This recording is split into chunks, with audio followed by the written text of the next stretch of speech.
नमस्कार दोस्तों, आप सभी का हमारे एमडीएस न्यूज चैनल में स्वागत है। दोस्तों, आज हम बात करेंगे 22 दिसंबर के सभी मुख्य समाचारों और तमाम बड़ी खबरों के बारे में। दोस्तों, अगर आप हमारे चैनल पर नए हैं तो प्लीज चैनल को सब्सक्राइब करके बेल आइकन को भी दबा दें, जिससे आप सभी तक सभी ताज़ा खबरें जल्द ही पहुंचा सके। तो आइए दोस्तों, बिना टाइम वेस्ट किए खबरों पर नजर डालें।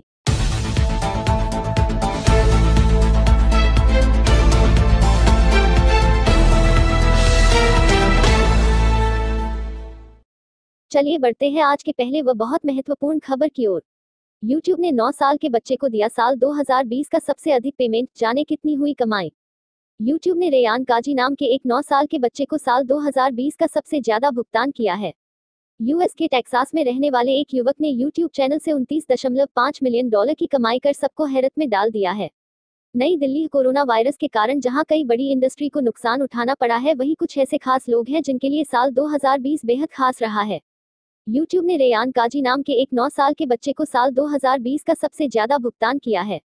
यूएस के टेक्सास में रहने वाले एक युवक ने YouTube चैनल से $29.5 मिलियन की कमाई कर सबको हैरत में डाल दिया है। YouTube से कमाए $29.5 मिलियन। दरअसल YouTube ने वीडियो बनाकर पैसे कमाने के मामले में इस साल का सबसे ज्यादा भुगतान एक 9 साल के बच्चे को किया है। यूएस के टेक्सास में रहने वाले रेयान काजी YouTube पर रेयान्स वर्ल्ड नाम से अपना YouTube चैनल चलाते हैं।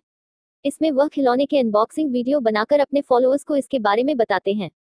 फिलहाल YouTube ने रेयान को इसके लिए इस साल $29.5 मिलियन का भुगतान किया है।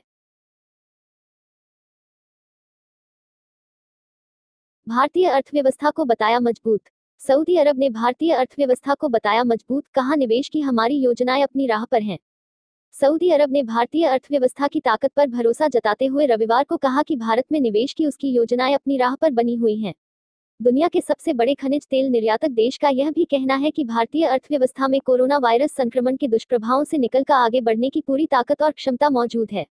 गौरतलब है कि पिछले साल फरवरी में सऊदी अरब के युवराज मोहम्मद बिन सलमान ने भारत के पेट्रो रसायन, तेल शोधन, बुनियादी ढांचा, खनन, विनिर्माण, कृषि और कई अन्य क्षेत्रों में कुल $100 अरब, करीब 7,400 अरब रुपए के बड़े निवेश की योजना की घोषणा की थी। भारत में सऊदी अरब के राजदूत डा. सऊद बिन मोहम्मद अल साती ने कहा कि भारत में निवेश की हमारी योजनाएं अपनी राह पर चल रही हैं। हम दोनों देशों में अनेक क्षेत्रों में निवेश की प्राथमिकताएं तय करने की बातचीत में लगे हुए हैं। नेपाल एयरलाइंस को लेकर बड़ी खबर। नेपाल की एयरलाइन ने 69 पैसेंजर्स को पहुंचा दिया डेस्टिनेशन से 255 किलोमीटर दूर, कहा कंफ्यूजन में हुआ। अक्सर लोगों ने बस या ट्रेन गलत दिशा में रवाना होने की घटनाएं तो सुनी होंगी, लेकिन नेपाल में एक विमान ही गलत शहर में पहुंच गया। नेपाल की एयरलाइन का एक विमान पैसेंजर्स को जनकपुर ले जाने के लिए रवाना हुआ, लेकिन पोखरा यानी ओरिजिनल डेस्टिनेशन से 255 किलोमीटर दूर नेपाल में जनकपुर जाने के लिए एक विमान से उड़ान भरने वाले यात्री उस वक्त आश्चर्य में पड़ गए जब वे पोखरा पहुंच गए, क्योंकि यह स्थान उनके गंतव्य से 255 किलोमीटर दूर था। द काठमांडू पोस्ट के अनुसार घटना शुक्रवार को बुद्ध एयर से यात्रा करने वाले 69 यात्रियों के साथ हुई। मीडिया रिपोर्ट के अनुसार शुक्रवार को मौसम उड़ान के लिए बहुत अनुकूल नहीं था, इसलिए एयरलाइन कंपनियां यात्रियों को यथाशीघ्र विमान में बैठाने और उड़ान भरने का हर संभव मौके का इस्तेमाल कर रही थी। बुद्ध एयर की उड़ान U4505 को जनकपुर हवाई अड्डे के लिए उड़ान भरने की अनुमति मिली तो यात्रियों को बैठाया गया और विमान ने उड़ान भरी। विमान के जनकपुर पहुंचने का अनुमानित समय दोपहर 3:15 बजे था। उड़ान में पहले ही देरी हो चुकी थी, लेकिन जब विमान उतरा तो यह उसके वास्तविक गंतव्य हवाई अड्डे की बजाय पोखरा हवाई अड्डा था। देना बैंक और विजया बैंक को लेकर बड़ी खबर सामने आई है। अगर आपका अकाउंट देना बैंक और विजया बैंक में है तो आपको यह खबर जरूर पढ़नी चाहिए। सार्वजनिक क्षेत्र के बैंक ऑफ बड़ौदा ने कहा है कि उसने विजया बैंक देना बैंक की 3,898 शाखाओं के एकीकरण उसे स्वयं में मिलाने का काम पूरा कर लिया है। उल्लेखनीय है कि 1 अप्रैल 2019 को विजया बैंक देना बैंक का विलय बैंक ऑफ बड़ौदा में हुआ था। बैंक ऑफ बड़ौदा ने पूर्ववर्ती देना बैंक की 1,770 शाखाओं के एकीकरण का काम दिसंबर 2020 में पूरा कर लिया। विजया बैंक की 2,128 शाखाओं को सितंबर 2020 में बैंक ऑफ बड़ौदा में हो गया था एकीकरण।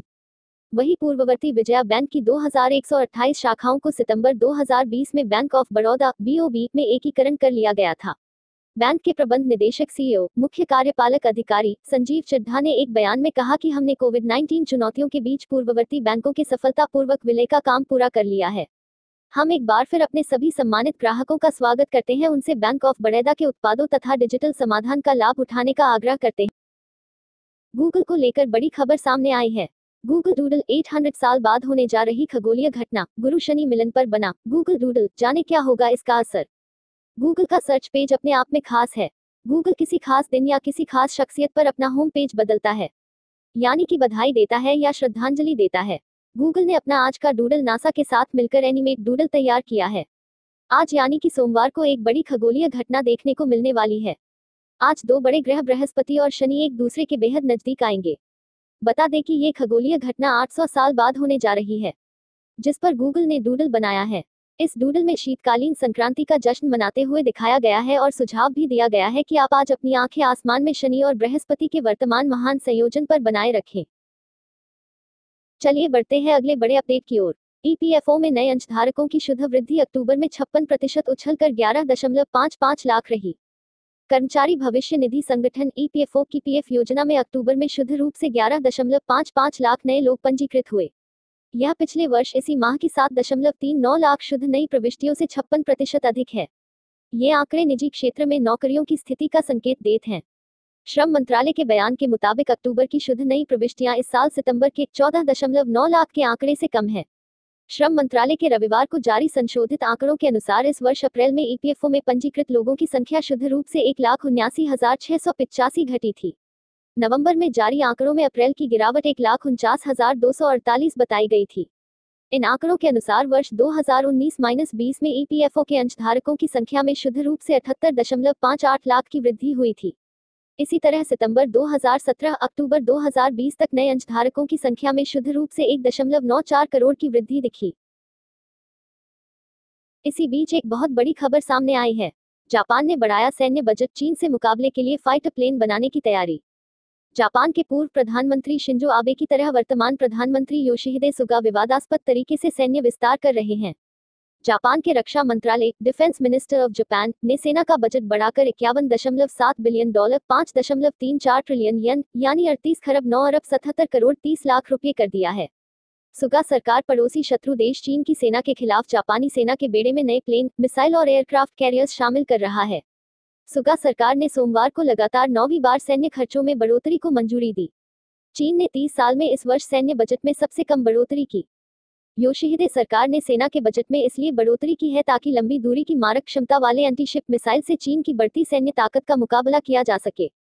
जापान सरकार ने अप्रैल में नए वित्तीय वर्ष की शुरुआत में सेना के बजट में 1.1% की बढ़ोतरी की है। सुगा सरकार को संसद में असाधारण बहुमत प्राप्त है, इसलिए बजट में की गई नई बढ़ोतरी को मंजूरी मिलनी तय ही है। वहीं चीन ने इस साल सेना के बजट में 6.6% की बढ़ोतरी की है, जो पिछले 30 वर्षों में सबसे कम है। नॉन वेजिटेरियन लोगों की बड़ी खबर। सर्दियों में फिर महंगा हुआ अंडा, तोड़ा 3 सालों का रिकॉर्ड, चेक करें लेटेस्ट रेट्स। सर्दियों के सीजन में एक बार फिर से अंडे के रेट्स एग प्राइस टुडे बढ़ गए हैं। अंडे का बाजार भाव बीते 3-4 साल का रिकॉर्ड तोड़ने के लिए तैयार है। 20 दिसंबर को अंडे का ओपन मार्केट रेट बीते 3 साल के ऑफिशियल रेट का रिकॉर्ड तोड़ चुका है। एक दिन पहले तक देश की सबसे बड़ी बरवाला मंडी में ओपन मार्केट में अंडा 550 रुपये प्रति सैकड़ा तक बिका है, जबकि ऑफिशियल रेट 521 रुपये था। बाजार के जानकार बताते हैं कि 3 साल पहले अंडे का ऑफिशियल रेट पर 543 रुपये तक बिका था। हालांकि बरवाला मंडी में अभी ऑफिशियल रेट और ज्यादा ऊपर जाने की संभावना है। ऐसे बदल गए अंडे के रेट। देश में अंडे की सबसे बड़ी बरवाला मंडी में देखते ही देखते 100 अंडे का ऑफिशियल भाव 420 रुपये से 521 रुपये पर पहुंच गया है, जबकि ओपन मार्केट में 550 रुपये तक बिक रहा है। हैरत की बात यह है कि ऐसा कोई 1-2 महीने में नहीं हुआ। 24 घंटे से भी कम वक्त में अंडे के भाव फर्श से अर्श पर पहुंच गए। 5 दिसंबर से 2 दिन पहले तक अंडे का भाव 420 रुपये था, लेकिन 5 दिसंबर के बाद भाव सीधे 483 रुपये पर पहुंच गया। देशवासियों के लिए बड़ी अच्छी खबर। देश में जनवरी से लगने लगेगी कोरोना वैक्सीन, सरकार ने कहा बुरा टाइम हुआ खत्म। देश में हर दिन आ रहे कोरोना संक्रमण के मामलों के बीच आज बड़ी खबर सामने आई है। केंद्रीय स्वास्थ्य मंत्री डॉक्टर हर्षवर्धन ने कहा है कि भारत इंडिया में शायद कोरोना एपिडेमिक का सबसे बुरा दौर खत्म हो गया है।